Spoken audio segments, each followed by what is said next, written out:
OneFootball allows you to stay on top of latest transfer information and team news with personalised content. Gain access to football news, schedules and results in over 100 leagues to track your favourite clubs and track live play performance scores and stats in unrivaled detail during match days.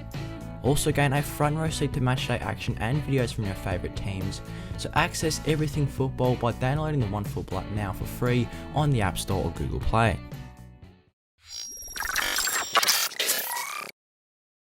Hello FPL managers, today we take a look at part 1 of the promoted teams analysis, where we have a more in-depth look at Watford's squad. In today's video we assess Watford's FPL assets and have a look at some potential options that could be good to have in the squad coming to game week 1 of the new season. So just before we get into the video, don't forget to like and subscribe to show support for the channel, and also click the join button down below if you guys want to become a channel member to access behind the scenes content, get a personalised shout out when you become a member, and get access to badges and super stickers when we live stream. So with that being said, let's get into the video.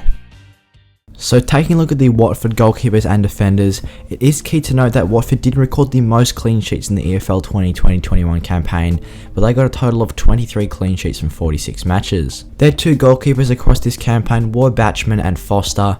𝙁𝙗𝙗𝙗 is coming in at £4.5 million and did play 23 matches, and Foster is coming in at £4 million for 23 appearances as well. So I think if they have had the similar amount of appearances, it will be worthwhile just going for the cheaper option in Foster, as you would expect him to get a couple of games in the Premier League this season, and if not, he could be the starting keeper. Amongst the defenders, Firmino does seem to be the pick of the bunch, as across his 37 matches he got himself 4 assists, highlighting his good attacking potential, and I think since he's coming in at £4.5 million, he could be a good differential option to have at that minimum price tag. Moving on to another good Watford defensive asset, it is Danny Rose, who is also coming in at £4.5 million. He has been transferred in from Tottenham this summer, so he will be coming in for his first matches for Watford. I think that he could be a very good option at 4.5 mil, as he should be on corners and he does make quite a few attacking runs up and down the flanks, so he is one that has fairly good attacking potential as well. And moving on to 𝙁𝙖𝙣𝙗𝙠, he is a centre back that did play a lot of games for them last season, as he got 26 appearances throughout the 2020-21 campaign,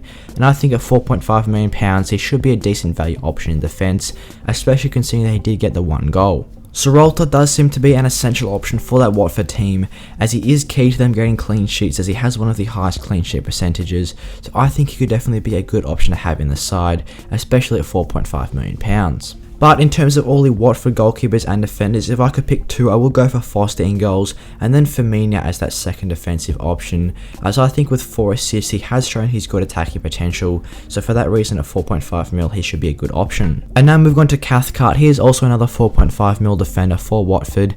Across 25 matches last season he did get himself a goal and an assist, highlighting his good attacking potential as well as his defensive capabilities. He does have the second highest amount of attacking returns out of any Watford defenders, so I think for that reason he could be another good value option at the back, especially considering Watford's fairly good at starting fixtures. Speaking of, in the first 6 matches of the season, Watford faced Villa, Brighton, Spurs, Wolves, Norwich and Newcastle. So I would say apart from Spurs, this is a fairly good batch of starting fixtures, but they could pick up a couple of clean sheets to begin their campaign. So for that reason it could be worthwhile targeting at least 1 or maybe 2 Watford defenders. In the 2020-21 EFL season, Sarr played 39 matches for 13 goals and 4 assists, as he did register 2.2 shots per game, as he was one of the highest scorers throughout this campaign. Also, he did average 1.1 key passes per game, highlighting his good assist potential for his Watford teammates and highlighting how he is a good all-rounded option.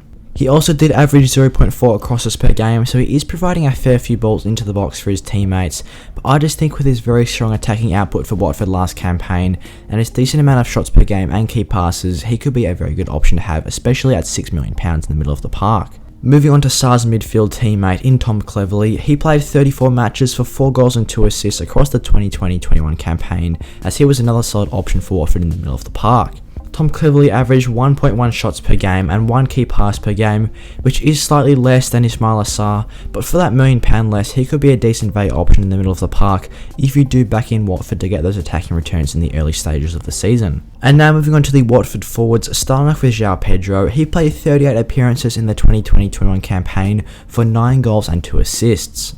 Pedro was one of the highest goal scorers for Watford last season, and this is highlighted by his very impressive 1.8 shots per game and 0.6 key passes per game. And of all the forwards for Watford, he does seem to be the most tempting option, as he is getting more minutes than any other Watford forward, and he did top score in terms of forward positioning for Watford. I think since he is nearly registering 2 shots per game, he could be a very good option to have early on in the season if you are looking for that differential forward option compared to the likes of Ivan Toney or Teemu Pukki as that championship striker. And now moving on to Pedro's strike partner in Troy Deeney. He played 19 games last season for 7 goals and 3 assists. Deeney averaged 1.5 shots per game and 1.1 key passes per game, which is fairly similar numbers to the likes of 𝙁𝙖𝙣𝙗𝙠, and I think since Deeney is scoring around a goal every 3 matches, he is a fairly consistent performer for Watford.